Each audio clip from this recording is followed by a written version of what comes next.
Hi, it's Hugh Foster on the bass here. Time for another video in my Bassline series. This one's all about one loop, but 5 different bass lines you can play over that. If you'd like the transcription and the backing track from this one, that's available from my Patreon. That's patreon.com/Hugh Foster. So as I mentioned already, the concept behind this one is to take one loop and have 5 different bass lines that can work with that particular loop. Before we really get into it, I should say as well, you can learn these bass lines note for note and play them over the loop, but I'm trying not to be too prescriptive as well. You know, you could think of them as 5 distinct approaches that could help you construct a bass line that fits a different kind of groove. So they're themed as well. I came up with this idea because whenever I'm in, a recording session, either, in a studio or recording remotely, quite often a producer will need, at least 2 or 3 different ideas that could potentially work with, the track. And so I thought I'd just break down my approach there. Not all of these would work if, the track's a bit busier or whatever. But hopefully, they're distinct ideas that can give you some inspiration in that regard. So this particular loop is in the key of C sharp minor. It's 2 chords, C sharp minor and F sharp minor. You can think of those as chord 1 and chord 4 in C sharp minor. Or if you prefer to think in major chord numbers, you could say that's chord 6 and chord 2 in E major, if that works for you. There might be a completely different approach that you can take that works for you, but we can think of it that way as well. It's quite a neutral chord sequence, so there's a lot of room for suggestion. It could be quite a lyrical bass line. There could be some reharmonizing, which I'll get into in just a moment. But yeah, C sharp minor, here's the natural minor scale. Okay, and that's what I'm basing most of these bassline ideas off. That was a horrible sentence, wasn't it? That's what I'm basing most of my ideas on. And in some of them I'm going as low as E, which is the lowest string on, a standard 4-string. I'm not using actually this B string on this 5-string bass just to make this a bit more accessible for everyone. Obviously going higher up the fretboard as well. Maybe not quite as high as that, but yeah. See if you can learn it in different places on the bass. That's, before we even get into any of these approaches, be comfortable with a scale all over the fretboard. Okay, so bassline number 1. Here it is, slowed down. 1, 2, 3, 4.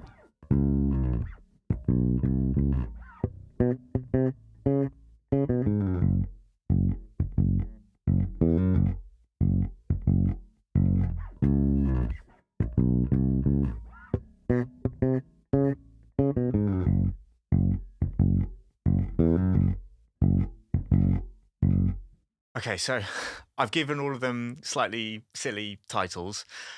This one is Contrasting Motion because the first half, the first 2 bars, is syncopated, it moves around a lot, and the second half is different to that in a couple of ways. It's straighter, it's more on the beat, and it's also more static. It stays in one place. When I was workshopping these bass lines, this is kind of the instinctive thing that just came out when I played over the loop for the first time.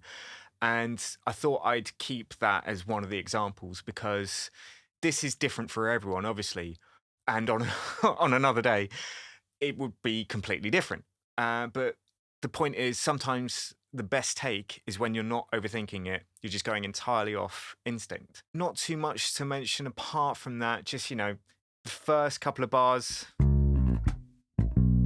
especially this bit, quite a syncopated part, that one.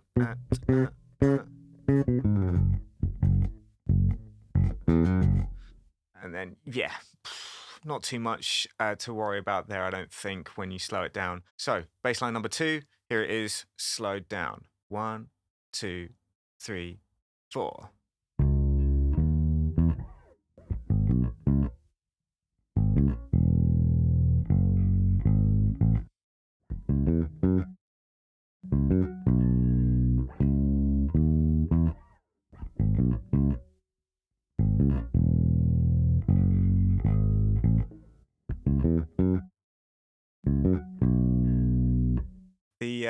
slightly flippant title of this one is Take an Idea and Run With It. Both parts of the bass line, both chords, you have a similar sort of thing going on that fits those chords. So the first part, we're going up the scale, all right? We're going C sharp, then up to the second degree, third degree, up to the E. And then when you get to the F sharp minor, you do the same thing, but relating to that chord. And yeah, quite straightforward in that regard. They've also, you know, rhythmically, they're both quite similar.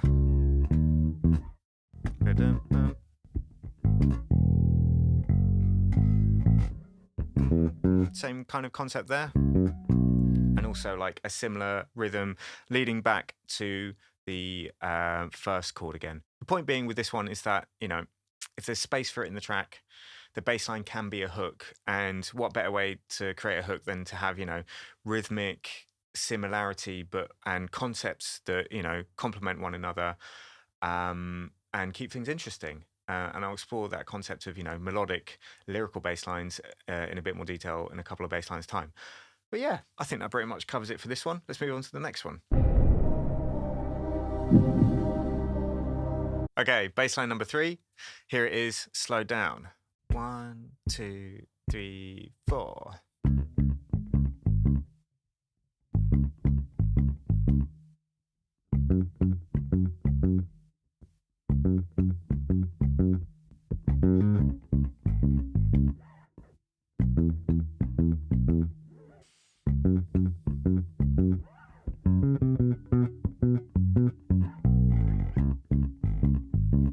And so on. I'll just do that fill at the end. 1, 2, 3. And again, a bit slower. 1, 2, 3, 4.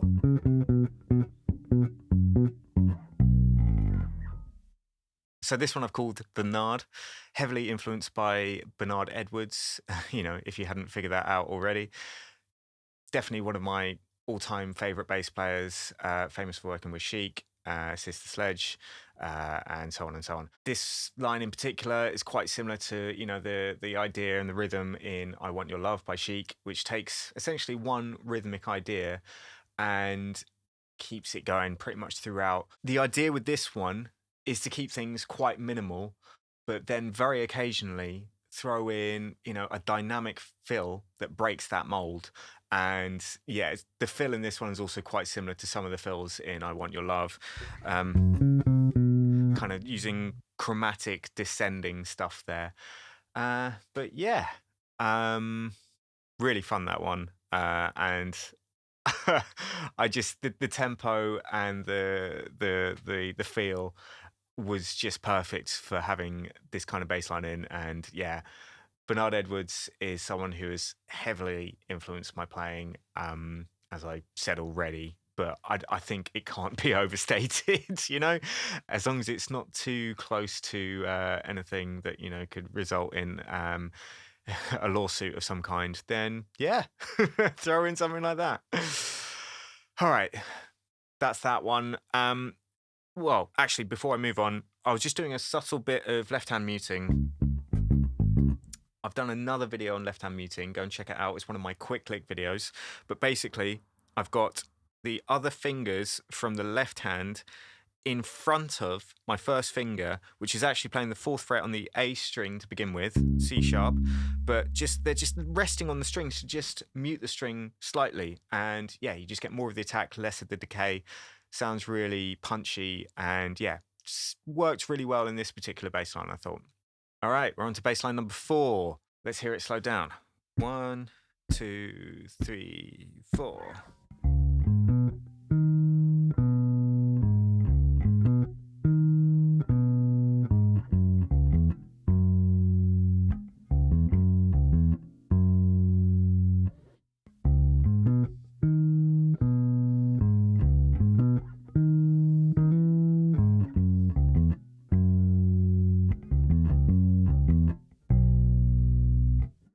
Arpeggios are your friend is what I've called this one.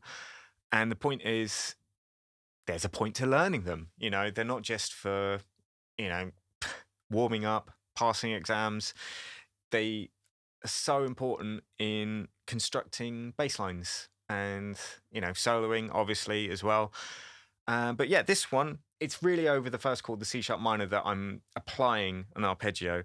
And I'm taking a few notes from a C sharp minor 9 chord. I'll just break that down just very quickly. So C sharp minor 9, you could think of the individual notes as C sharp, up to the minor third, E, G sharp the fifth, B, the flat 7, and then 9, which is it is D sharp. Ah, got that confused in my head because I was like, I'm playing an E flat, but it's a D sharp in this case. N harmonics can be confusing. And it's called a 9, by the way, because of where it sits in the chord. So 1, 2, 3, 4, 5, 6, 7, 8, 1 again, 9. It could be 2, but because it's an octave higher, that's why it's referred to as a minor 9. I'm even simplifying that, so I'm taking the root, the 5th, the 7th, and then the 9. And that's quite an expansive sound. There's a lot of space between those notes. So yeah, I feel like it works, especially in that particular area of the fretboard I was playing it in. As I said already, it's, you know, it's quite a melodic, more melodic than the previous 3 bass lines. I'm playing longer notes. I'm getting a softer attack. I'm playing closer to the neck to give it a slightly more mellow feel as well. And, you know, this is important when you are coming up with bass lines. You know, does changing the way that you approach with the right hand, you know, is that going to affect things? You could even play this, you know, maybe with the thumb or something like that to get a really soft sound. Or, you know, all of these could be played with a different right hand technique and just see what works best. In this one and in bassline 2, I did some subtle reharmonization. At the very end there, I was playing a B when there's an F sharp minor 7 in the track. And this suggests a different chord, a B sus or B11. So F sharp minor 7, that's the essential notes from F sharp minor 7. So F sharp, the root, the 7th, which is E, and then the minor third, which is A. Okay?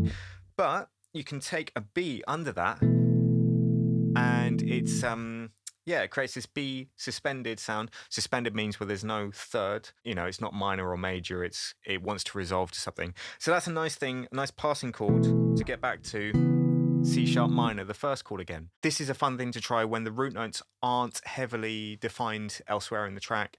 You know, try this kind of reharmonization. It might need to be quite subtle for it to work, and, you know, you might have the producer going like, what are you doing? You know, so obviously pick and choose your moments. All right, last but not least, we've got bassline number 5. Here it is, slowed down. 3, 4.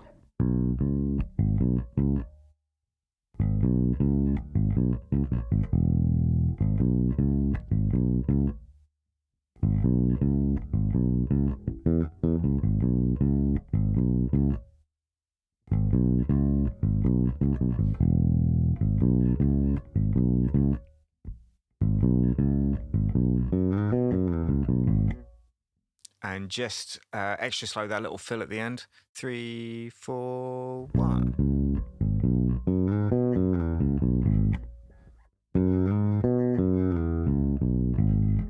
I've given this one the silly title of It's Thrilling to Stay Put. Yeah, there are no prizes for guessing the inspiration behind this one. It's even in the right key. So this kind of chord sequence is perfect for this kind of bass line, a bass line that stays in one place. So if you've learned any classical music theory, or, you know, you've learned music at school or whatever, you might have heard the term ground bass, which is, yeah, like more of a classical thing, but it's this exact concept. A bass line that repeats, does the same thing over and over, while, you know, the harmony, other things around it evolve. Other examples of this kind of bass line, of, you know, ground bass in pop music, I want to say particularly, obviously, Thriller, the verses in that. Okay, yeah, and the chords change over that in the verses. Another Michael Jackson one, Don't Stop Till You Get Enough. I've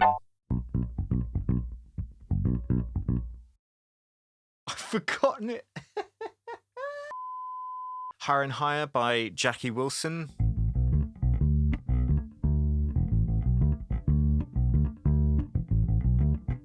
and obviously you've got the chords changing over that. Under Pressure by Queen. You know, chords changing over that, and you know, again, that's one that's only for the verses. So in this particular bass line, we keep coming back to C sharp even when the chord changes to the other chord in this particular 2-chord sequence, F sharp minor. And yeah, this particular loop is pretty well set up for that because F sharp minor already has a C sharp in it. C sharp is the 5th of F sharp minor. Okay. 1, 2, 3, 4, 5. Okay, and that's quite a strong interval in that chord already. So just having, and it's also the home chord, the tonic chord. So this doesn't always apply, but there might be times when just staying in one place can really, you know, add some interest to a track, to a chord sequence. Some of the examples I mentioned just now are really good at showing the power of bass. You know, we can really influence how the harmony, the chords, how they are perceived by the motion that we have. And, you know, the chords, as long as they're not too heavily suggested in terms of root notes in, you know, other parts of the track, or, you know, other people in the band that you're playing with, you can really do some interesting things by staying in one place or playing a different root note to what is, you know, suggested. And yeah, we are powerful as bass players. Don't forget that. Anyway, that's all 5 bass lines. I've tried to cover everything fairly well, but if there's anything I've missed, do let me know in the comments below. And yeah, let me know what you think about this video. Let me know how you get on. And don't forget, head over to my Patreon to get the backing track and the transcription for this and all my other original tutorial videos. So the other ones in the Bassline series, the other quick licks and so on. And if you don't fancy, you know, giving as much to support me, then even, you know, just a small amount per month is going to support me and help me make videos. So it's win-win, you know. The more of you supporting me, the more I'm going to be able to make these videos. And yeah, it's a symbiotic relationship. Didn't think I'd be saying that fancy of a word when I started shooting this video, but there we are. That just about covers it from me today. I've been Hugh Foster on the bass. Please like and subscribe if you haven't already. You're on YouTube, you know the deal by now. And I'll see you next time.